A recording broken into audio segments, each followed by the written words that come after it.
Hey, you guys. Happy Monday to you. I am back with another video, but let's go ahead and take care of some housekeeping before we get started. You know what we do over here. It don't cost you nothing to go ahead and press the like button right now. And of course, if you see an ad, let it play. That's how I get paid over here. Honestly, those two things don't cost you anything at all. Maybe about 10 to 15 seconds of your time if you let the ad play, right? That's it. Bada bing, bada boom. Let's move on. All right. Have you guys checked out the Salt-N-Pepa movie on Lifetime?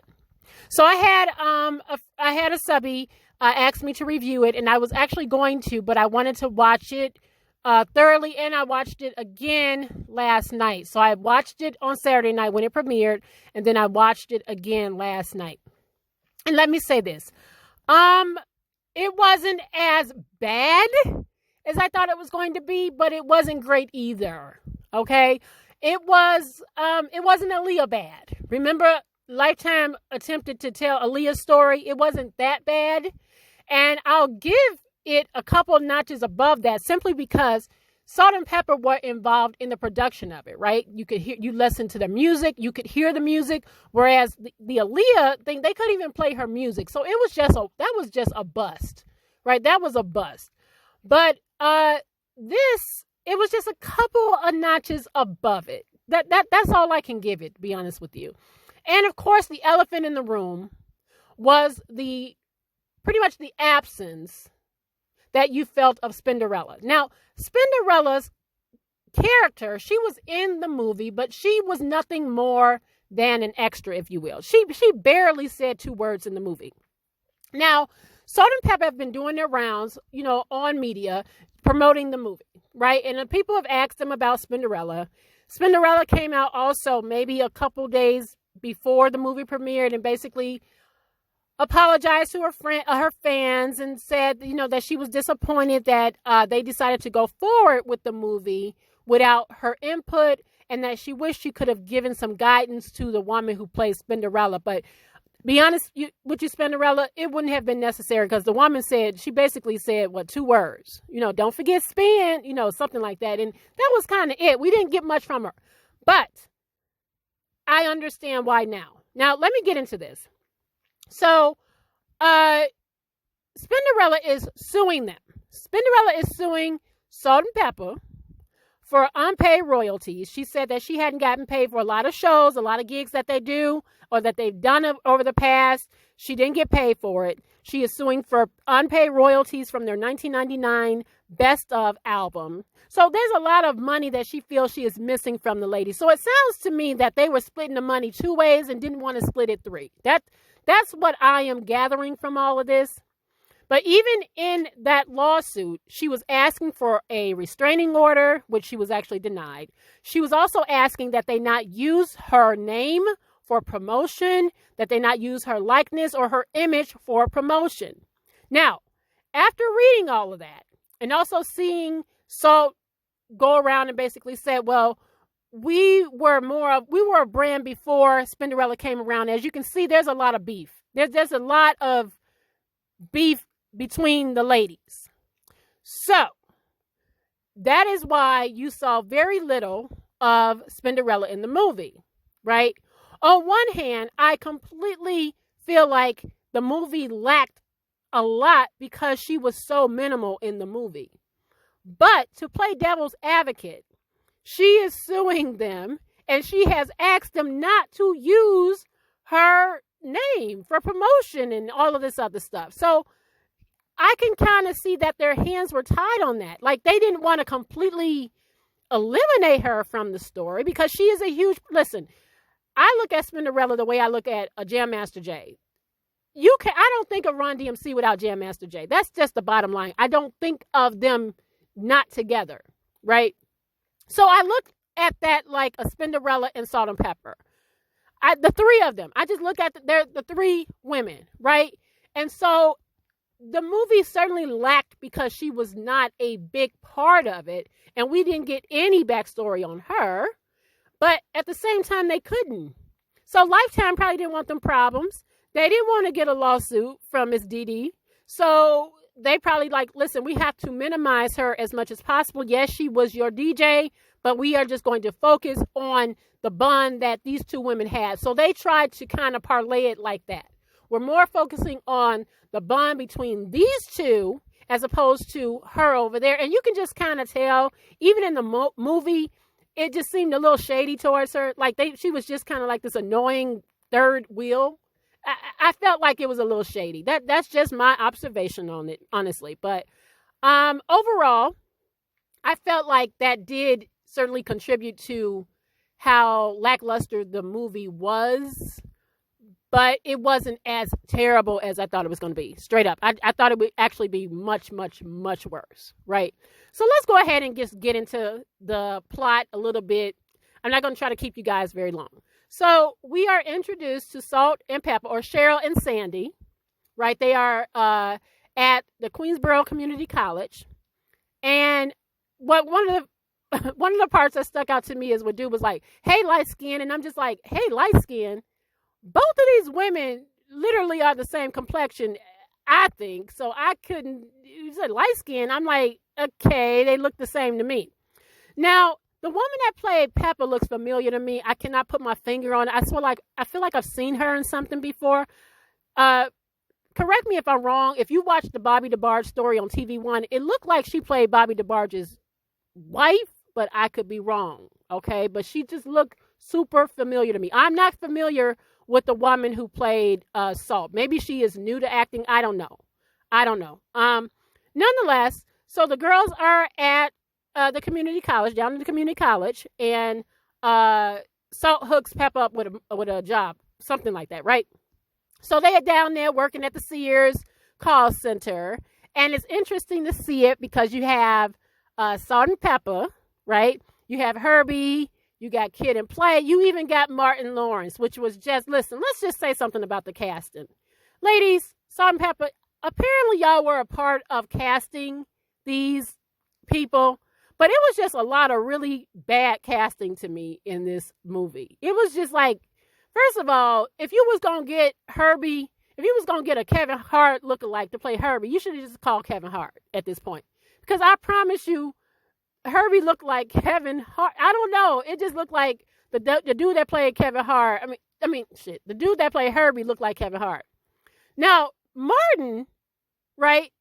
The dude that played Martin looked old as hell. Hell, they could have got Marcus Park, the boy that was, Miles from Moesha to play. If you wanted to just find somebody, I'm sorry, I'm lying to you, Martin. You could have got anybody, but this guy was just not it for me. Some of the casting was just really, really bad, right? So the girls are down at the call center. They doing all right, right? They got a little promotion. They doing all right, but they're not really satisfied at that, right? They just trying to make a few little money. They're just trying to make some monies, right? And so Herbie, who is also, of course, in community college, he's trying to do like production and he's trying to get into music. That's his thing. He comes up with this idea to just kind of put a group together, right? And he's already dating Salt at this time. He's dating Cheryl. So he kind of convinces Cheryl to just kind of start rapping. Now, he's not fond of Pep, and we see that really early on that he is not fond of Peppa at all from almost the get-go. He just don't like her, and she don't like him either, right? I feel like Peppa peeped dude way back. Like, she just peeped him, right, and how he was. So he gets the girls to kind of make a response to Dougie Fresh, the show, right? They kind of create a response to that called Showstopper, right? It's kind of what you call a diss, right?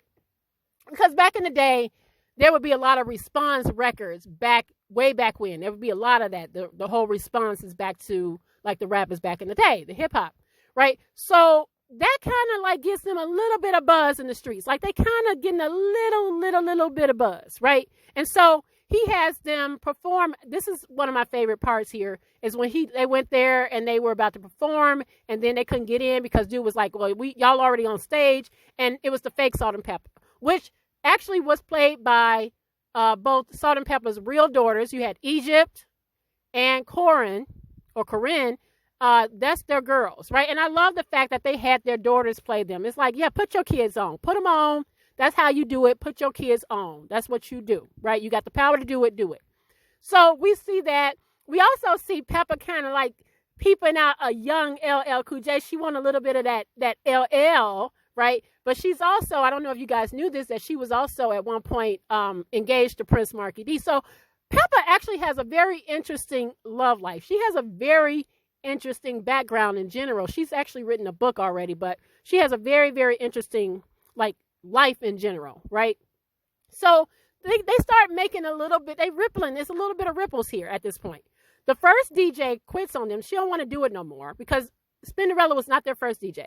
Now they've brought in the next, which is, of course, Spinderella. Spinderella's just this little kid. So they kind of already looking at her a little funny. And you can just see in the movie that they weren't feeling her. Like, they just played her real shady. And that was just my take on it. I felt like, I don't know if that was meant to be like that, but it just felt shady. It just felt like she was an extra in the background. Like I said, they had to do minimal stuff with her because of what is actually going on in real life. That's how I feel, and that's how they kind of did her, right? So now Push It. Now we at the Push It era, where Push It is big, it takes off. It is huge, right? It is big, big, big, big, big. And now they start to blow up. But as they are blowing up, they're also realizing that they ain't really getting no money. Peppa realizes it more. And if you remember, Herbie was already trying to cut Peppa out. He didn't want her to even be a part of this. He just wanted to split the monies between him and Salt. He didn't even want Peppa to be a part of that. And so we already start to kind of peep that he is just shady. He's just shady boots. He's super, super shady, and he a cheater. He'll cheat her. Like I said, I feel like Peppa peeped that a long time ago. She peeped that in him. But she just kind of kept her mouth shut. That was her girl. She just kind of just peeped what he was about. So we start to get into, like I said, they start to blow up with Push It and, Shake Your Thing, which I miss. Listen, back in the day, me and my cousin memorized the whole, like, dance to Shake Your Thing. Back at, like, I think we was in 8th grade when that came out. And we just, let me stop. I'm trying not to get all nostalgic and go back and get off on a tangent. So anyway, the girls are starting to make money, but not a lot of money at this point. They're not making the money that they should. And Peppa go out. Did you see the scene where Peppa went out and spent $64,000 on that Benz? That Benz looked like shit. I mean, I know Benz's won all that back, but I think she said $64,000. Correct me if I'm wrong. Peppa now runs into her soon-to-be baby daddy, right? They hit it off real quick, and Peppa tell him that she pregnant with that fake-ass New York skyline. Listen, Lifetime, I realize y'all on a tight budget, but you could have at least got, like, you didn't have to have a high school drama background. Like, that was shit that you would see on a high school stage play, right? That was a terrible New York background. So Peppa has messed around, got fast with, just had a fast romance with this dude. Now he changed up and switch up on her, right? She was like, I'm having your baby, period. I'm like, what? What is this? And they talking about they bad bitches. I don't remember them talking about bad bitches back in the 80s and the 90s, but I don't know. I just thought that was funny that we do bad bitches. I'm like, bad bitches? Okay, girls. Okay. Anyway, now at this point, Saul has also kind of peeped the fact that Herbie is out here just being a sleaze, right? She didn't took the phone call. The girl's talking about you might want to change your sheets or not. So she already peeping it, but she don't do nothing about it. She really just kind of stay put. But Peppa put on to, she has her meet this other dude, Gavin, which will eventually become her husband at this point, right? And so we just kind of see the progression of their relationship move forward. Pep move on to Tretch, who looked like Mystical. They might as well just ask Mystical to do if they was going to do all of that. It looked a mess. And we see the tumultuous relationship between Peppa and Salt. Peppa actually would go on Twitter later that night and say, hey, Tretch, you're a good man. Because I think that she realizes that he was about to get that work on Twitter. He was about to call him out. But that's not, it's not far from what happened. I mean, it's reported that he, was abusive to her, that they had a very tumultuous relationship. I just think that she was trying to keep him from getting that work, right? So we start to see it progress. She has her baby, everything. She's with Tretch and all that other stuff. Salt starts to kind of move away from Herbie. One of the scenes that kind of confused me a lot, y'all, was when she was holding the baby. And I kept asking myself, well, what did I miss something? Whose baby does she think she's holding? Like, she was just, I'm like, whose baby does she think this is? And then, of course, Herbie come out and say it's his baby and he made a mistake and all this bullshit at this point, right? Salt is with Gavin and she's throwing up a lot. And I did not peep that she had bulimia. It took me a minute. I just thought she was pregnant. I didn't understand that she was throwing up because she was bulimic. I really did not even I didn't put two and two together for like a while that she was actually bulimic. But, and so we start to see the women progress again. Peppa eventually leaves Tretch, right? You know, they, like I said, their relationship was very controlling. She leaves him, but Salt at this time also feels like she can't do this relationship anymore as far as her and Peppa. Like, she has to move on. She's sought out Christ. She's more in the church, and this is what she want to do. And then we kind of see like the end of them until they come back together for the hip hop honors. Now, what I would have really, I know I went really fast in that, but what I would have really have loved to see if everybody went beefing, right? If Spinderella and them were better. When they did the hip hop honors scene, it would have been nice, like they did with the Clark sisters, to have the real women come out and end it like that. That would have been so nice to see. Of course, they can't. They aren't. They did not. But it would have been nice for them to end it like that. So overall, the movie, like I said, it wasn't great.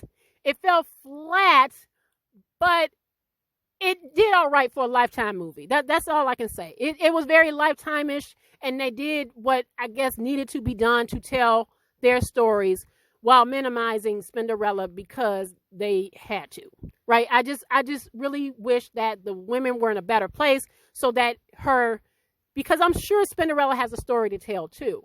But I guess what they were attempting to do is to show the bond between these women and how they became who they became and how they also ended themselves, but they were able to. And so a lot of people were complaining that they ended the movie at 2005, and I'm saying, well, biopics have to end sometime. A lot of biopics don't go all the way up to the present. There are a lot of them that just don't go all the way up to the present. That's not unusual. Ray didn't go all the way up to the present, right? What's Love got to do with it didn't go all the way up to her present day, what she was doing. No, it just didn't. So there are a lot of biopics that end. They just have to have an ending. And so I don't think that was they didn't do a bad job in that. I think they just had to end it. And I think the culmination of their careers was for them the hip hop honors. It just was. And so, like I said, it would have been great if the women were able to come together and actually be on stage, the real women.